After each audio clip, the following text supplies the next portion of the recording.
माणसं ओळखायला चुकलात तर खूप मोठं नुकसान करून घ्याल. तुमचं आयुष्य खऱ्या अर्थाने सुंदर तेव्हाच बनते जेव्हा तुम्ही स्वतःसाठी जगायला सुरुवात करता आणि त्याचबरोबर वास्तवताही स्वीकारता की या जगात तुम्ही प्रत्येकालाच आनंदी ठेवू शकत नाही आणि ज्या नात्यामध्ये तुम्ही एकमेकांसोबत एकदम मूर्खासारखं वेड्यासारखं वागू शकता ते नातं तुमच्या सर्वोत्तम नात्यापैकी एक असतं. जेव्हा एखादी स्त्री तिच्या समस्यांबद्दल तुमच्याबरोबर बोलते तेव्हा तिला कोणताच उत्तर किंवा समाधान अपेक्षित नसतं. तिला फक्त आणि फक्त कुणीतरी ऐकून घेणारं हवं असतं. जेव्हा तुम्ही एखादं नातं जोडता तेव्हा तुम्हाला वाटतं ते नातं शेवटपर्यंत टिकेल. वास्तवता आहे हे नातं तोपर्यंत टिकतं जोपर्यंत दोन्ही बाजूने नातं टिकवण्याचा प्रयत्न करतात. एकाने जरी प्रयत्न थांबवलं तरी ते नातं तुटायला वेळ लागत नाही. तुम्ही घेतलेलं थोडंसं टेन्शन तुम्हाला गोष्टी चांगल्या प्रकारे लक्षात ठेवण्यात मदत करतात, परंतु घेतलेलं जास्त टेन्शन तुमच्या स्मरणशक्तीला अडथळा निर्माण करू शकतात. जर तुम्ही कालचाच विचार करत बसाल तर तुमचा उद्या कधीच उजळणार नाही आणि कालचा विचार करत बसून आपला वेळही वाया जाईल. जर तुम्हाला लोकांना आनंदी करण्याची संधी मिळत असेल ना तर त्यांना नक्की आनंदी द्या. कधी कधी लोक शांतपणे आयुष्याशी झगडत असतात. तुमची एक कृती त्यांचा दिवस खूप छान बनवू शकते. अतिविचार करण्यामुळे माणूस रात्री 2 ते 4 तास कमी झोपतो. त्यामुळे अजिबात विचार करू नका.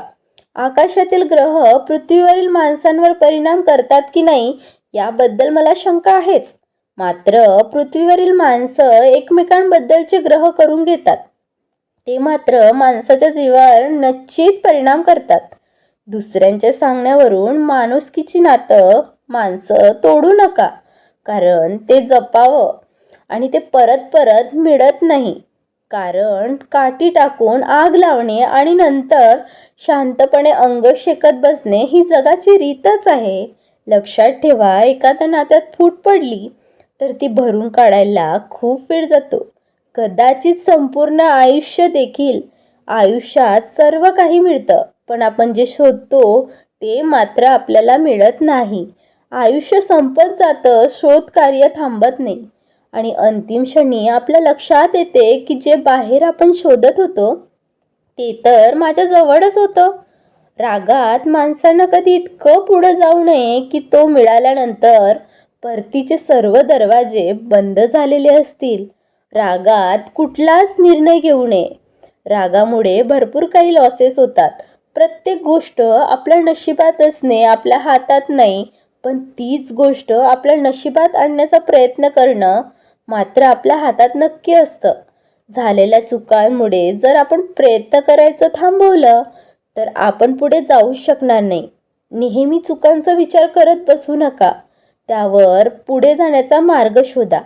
थोडं महागडच पडेल दुसऱ्यांसाठी जीवन जगणं. वय खर्च झालं सगळं आणि हाती काहीच नाही लागलं असं आपल्याकडे बऱ्याचदाच होतं. सर्वांच्या आयुष्यात काही ना काहीतरी दुःख एकदाच असते.